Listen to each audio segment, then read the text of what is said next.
Ugatsha lwezokulima olwabalimisi olweMatabeleland North Agricultural Extension Services selethule imbiko ethi amasimu amanengi alinywe ngesikhathi sokulima somnyaka ka-2016 kuMfumfu kusiya ku-2017 kuMbimbithi asesimeni esihle kakhulu okungabe kuphathiswa yikuthi izulu lina phose malanga wonke. Umqondisi we-RX eMatabeleland North uMnumzana Dumisani Nyoni uthi isimo sezilimo sihle kakhulu esigabeni sakhe wakhuthaza abalimi ukuba baqhubeke benakekela izilimo zabo ngokuzihlakulela, ukukhupha ukhula emasimini kanye lokufaka umvundiso kuzilimo ngesikhathi. Uthe abalimi bananzelele ubudli ukuze bathathe inyathela masinya ngoba bulakho ukwehlisa isivuno, ethi labanye abalimi sebeqalile ukulima indumba. Igaba seMatabeleland North izulu liyana kakhulu. Ngingathi izigaba zeMat North zonke sileziqinti eziyisikhombisa. Ekuqaleni izulu liqale lichiyana indawo ezizuze izulu muva kusewanke leBhinga, kodwa ngapha nxa usondela koBulawayo iLupane Tsholotsho lakho likuphuzile uqalisa izulu ngathi liqalise sokulanda isikhathi sekhisimusi, kodwa kusukela ngesikhathi sekhisimusi ukuze kuzofika lamhlanje ubunengi beMat North izulu liyana njalo lina phose insuku zonke. Abalimi baphumile balimile ikakhulu umumbu amabele lenyawuthi, kodwa esikunanzelelayo ngokuna kwezulu leli ukubana abalimi kade belungiselele kwachiyana. Kulomlimi obelime wafaka umquba emasimini, kube lomlimi obengafakanga umquba ngitsho emasimini, kube lomlimi obefake lomvundiso i-compound D njalo elayo le ukuzalisa esithi ammonium nitrate. Sibuye sikhangele ukuthi amasimu ethu ayachiyana. Kulabalimi abalima amahlabathi, kube labalimi abalima izidaka, abalima izibomvu. Sekusina izulu ngalindlela sinanzelela ukuthi abanengi abalima amahlabathi sekutshengisa ukuba bomvu emasimini, ikakhulu laba bangafakanga umquba kumbe umvundiso wokuthenga. Kube sokusithi laba abalima izidaka abanengi udubo solukhona kulapho okuma khona amanzi kakhulu emasimini, osokusenza ukuthi lakho kutotise emasimini, kodwa isilimo sakhona kulabo abafake umvundiso oweneleyo sihle kakhulu.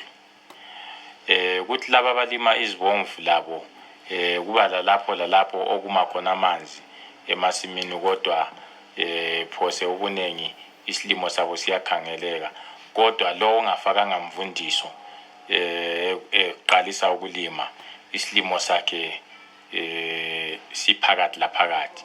Abalo amabele amahle kakhulu yilabo abalime kuhle bafaka umvundiso, bafaka ifertilizer yokuzalisa, benqabela ukhula. Ngoba okunye esikunanzelelayo ukuthi selisina lapha izulu abalimi baliswele ithuba lokuhlakula okugcweleyo.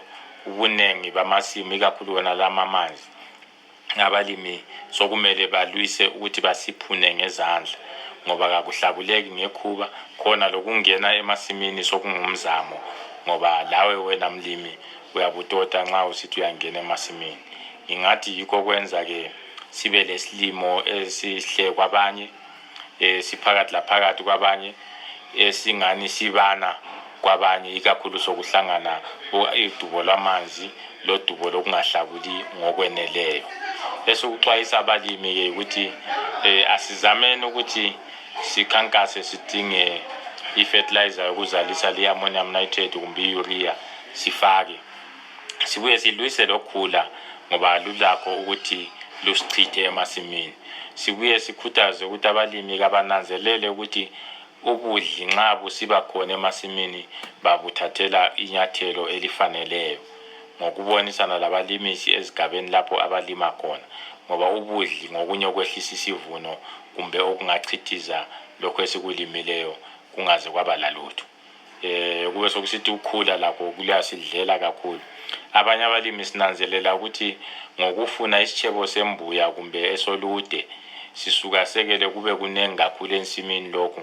Kanti ke nxa kuse ulude lusensimini yomumbu lukhula, nxa ulude lusensimini yamabele lukhula sisositshebo. Asikunanzeleleni khonokho ukuthi kuyehlisa isivuno sethu. Umlimisi we-RX esiqintini sebubi, unkosikazi Zanele Brenda Dube, uthe izilimo ezinengi zinhle ethi ezalinywa echebechebeni sezidinga umvundiso, kuthi lezo ezahlaselwa yibudli abalimi sebeqalile njalo ukufaka imithi eyenqabela ukumemetheka kobudli. Esiqintini sethu sasebubi okwakhathesi izilimo ezinengi zinhle ngaphandle nje kokuba ezinengi ezisechebechebeni sezifanele ukuthi ngabe ziyafakwa i-fertilizer yaphezulu esithi top dressing, then zihlaselwe yisibungu esisuke sabakhona, kodwa kungenani abalimi bayasenqabela lesi sibungu besebenzisa imithi, ama-pesticides ngesilungu. Uma kuqathaniswa lomnyaka wokulima odlule, lonyaka abalimi abanengi bakhangelele ukuyitshaya inala, izulu lina phose malanga onke, kuthi abalima masinya abanye belima ngokuthelezela sezivuthiwe izilimo ezinjengomumbu, ibhobola lezinye, okokuthi sebeqalile ukuthengisa umumbu omanzi, ulude, amakhowa lamakhomane emkambo wembhida koBulawayo. Ngimele iStudio 7 yiko Bulawayo, nginguNompumelelo Moyo.